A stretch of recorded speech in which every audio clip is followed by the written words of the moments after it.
Hello friends, welcome to अर्नोमिस। तो चलिए शुरू करते हैं आज का सेशन। और जैसा कि हम लोगों ने जो है समास कल शुरू कर लिया था और समास में जो है हम लोगों ने कुछ बातें भी की थी, इसके विभाजन के भी बारे में हम लोग जाना था, समास में कौन कौन शब्दावली आती है उसके बारे में भी हमने देखा था।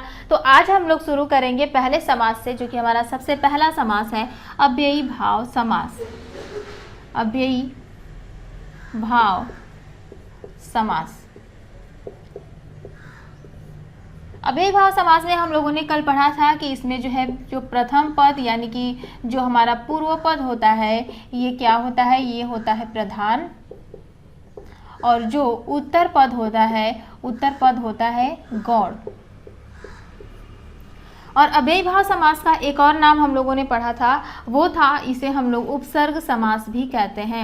उपसर्ग समास इसलिए कहा जाता है क्योंकि ऐसे शब्द जिसमें उपसर्ग लगा होता है वो अव्ययी भाव समास में आता है, यानी कि उपसर्ग वाले समास अव्ययी भाव समास में आते हैं। एक और नाम इसका हम लोगों ने देखा था अव्यय, यानी कि अव्यय समास भी आप कह सकते हैं। अव्यय किसे कहते हैं? ऐसे शब्द जिनका लिंग, वचन, कारक, काल के आधार पर कोई परिवर्तन नहीं होता है उसे अव्यय कहते हैं। तो वही शब्द जो है जिस पर लिंग, वचन, कारक, काल के आधार पर कोई परिवर्तन नहीं होता है वो हमारे अव्ययी भाव समास में आते हैं। तो ये तो रही अव्ययी भाव समास की थोड़ी सी पहचान। अब हम लोग उदाहरण इसका देखते हैं कि किस तरीके से कौन कौन से शब्द हमारे अव्ययी भाव समास में आते हैं। सबसे पहले अगर हम उपसर्ग की बात करें कि कौन कौन से शब्द जिसमें उपसर्ग लगा है और वो अव्ययी भाव समास में आते हैं, जैसे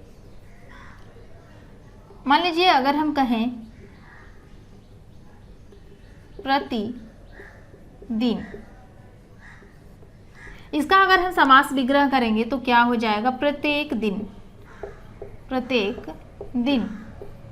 तो देखिए यहाँ पर जो है अगर हम केवल दिन की बात करें तो दिन यहाँ पर कहने का कोई फिक्स जो है अर्थ नहीं निकल रहा है। दिन आपका एक दिन भी हो सकता है, 2 दिन भी हो सकता है, 3 दिन भी हो सकता है, कितने भी दिन हो सकते हैं। लेकिन जैसे ही यहाँ पर प्रत्येक शब्द जुड़ गया इसका अर्थ जो है एक निश्चित हो गया, यानी कि प्रत्येक दिन, हर दिन की यहाँ पर बात कह रहा है। तो प्रत्येक जो शब्द हो गया हमारा, जो पूर्व पद हो गया ये प्रधान हो गया और उत्तर पद हमारा गौड़ हो गया। तो इस प्रकार से कौन सा समास हो जाएगा? ये हमारा अव्ययी भाव समास हो जाएगा।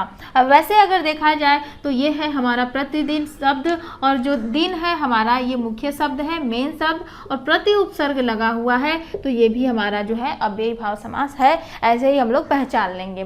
कुछ और भी शब्द जैसे देखिए अगर हम कहें यथा शक्ति, यथाशक्ति यानी कि शक्ति के अनुसार,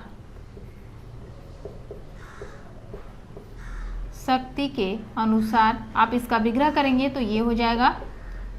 और यहाँ पर देखिए अगर हम केवल के अनुसार की बात करें तो के अनुसार का क्या अर्थ होता है? कोई निश्चित नहीं अर्थ होता है। लेकिन जैसे ही हम लोग शक्ति शब्द जोड़ दे रहे हैं, शक्ति के अनुसार, यहाँ पर अब पता चल रहा है, निश्चित हो गया कि किसके अनुसार? तो शक्ति के अनुसार। तो शक्ति जो है यहाँ पर हमारा पूर्व पद है और ये प्रधान हो गया, और जब पूर्व पद प्रधान हो गया तो हमारा अव्ययी भाव समास हो गया। और वैसे अगर यहाँ पर देखा जाए तो यहाँ पर यथा जो है ये हमारा उपसर्ग जुड़ा हुआ है, जो मुख्य शब्द है वो है शक्ति, तो उपसर्ग जुड़े होने के कारण ये हमारा अव्ययी भाव समास हो जाता है।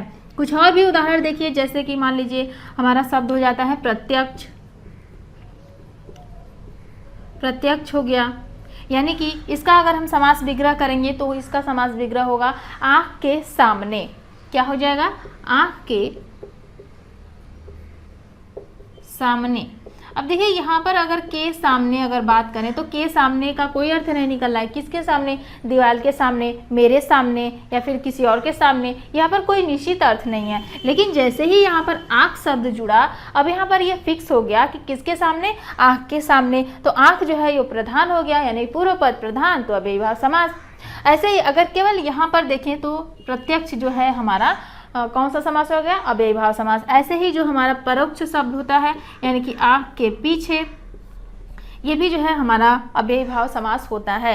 कुछ और भी उदाहरण देखिए, जैसे जिसमें उपसर्ग लगा हो, जैसे कि हमारा हो जाता है उपगंग। उपगंग, प्रतिकूल, अनुकूल आपका शब्द हो जाएगा, वो भी जो है हमारा अव्ययी भाव हो जाएगा। या फिर आजन्म, आमरण,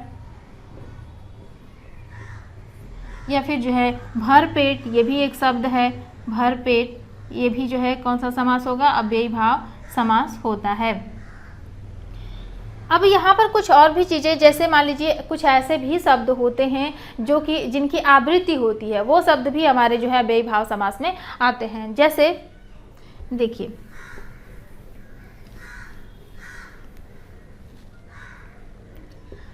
एक शब्द होता है पल पल, पल पल, या फिर क्षण क्षण। तो इस प्रकार के शब्द भी जिनकी आवृत्ति हो रही है, ये भी अव्ययी भाव समास में आते हैं। या फिर कुछ और भी शब्द होते हैं, जैसे रात दिन, रातों रात, ये भी अव्ययी भाव में आ जाता है। या फिर जो है रात भर, दिन भर, ये शब्द भी इस टाइप के जो शब्द होते हैं ये अव्ययी भाव समास में आते हैं। या फिर एक और शब्द होता है मनमाना, मनमाना, या फिर गैर मुल्क, गैर मुल्क शब्द हो गया। या फिर जो है आपका हो गया यथासंभव, यथासंभव, बहुत सारे उदाहरण है इसमें। या फिर जैसे मान लीजिए कि अगर हम कहें प्रतिकूल अनुकूल तो हमने बता ही दिया, गैर मुल्क, या फिर जो है आपका हो गया दरिया दिली, ये भी शब्द जो है हमारा अव्ययी भाव समास में आ जाएगा। तो जो है आप इस तरीके से पहचान लेंगे। अब यहाँ पर एक और चीज़ ध्यान दीजिएगा, अगर हम यहीं पर कहें कि प्रतिध्वनि में कौन सा समास है, जैसे मान लीजिए हमने कहा प्रतिध्वनि, तो हमने अभी बताया कि प्रतिकूल, प्रतिदिन में हमारा अव्ययी भाव समास होगा।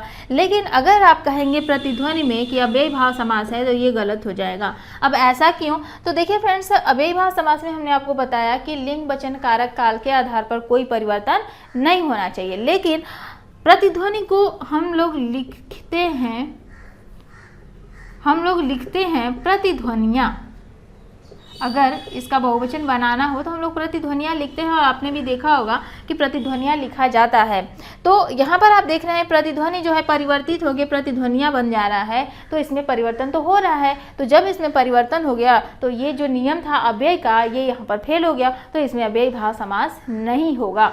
लेकिन हमारे एग्जाम में इतना डीप नहीं पूछता है, क्योंकि हम लोग टेट, सुपर टेट के लिए पढ़ रहे हैं। तो टेट, सुपर टेट के लिए जितनी चीज़ें हम लोगों ने यहाँ पर देखी, उतने के ही दायरे में जो है हमारे क्वेश्चन बनते हैं, इतना अंदर तक नहीं पूछा जाता है। तो इतनी चीज़ें हमें ध्यान रखना है कि उपसर्ग जो लगा रहता है, पदों की जो आवृत्ति होती है, ऐसे जो शब्द होते हैं, और भी मैंने आपको कुछ शब्द बताया, वो सारे शब्द अव्ययी भाव समास में होते हैं। और बहुत सारे उदाहरण है जिनका आप प्रैक्टिस करेंगे तो वो सारे उदाहरण जो है आपको क्लियर हो जाएंगे। चलिए, तो फिलहाल फ्रेंड्स आज के इस वीडियो में बस इतना ही। अगले वीडियो में हम लोग अगले समास के बारे में बात करेंगे। तो उम्मीद करते हैं कि आपको आज की वीडियो पसंद आई होगी, समझ में भी आई होगी। तो अगर ऐसा है तो वीडियो को लाइक कीजिए, शेयर कीजिए और चैनल को सब्सक्राइब कीजिए। तो चलिए फ्रेंड्स, मिलेंगे नए सेशन में। Thank you.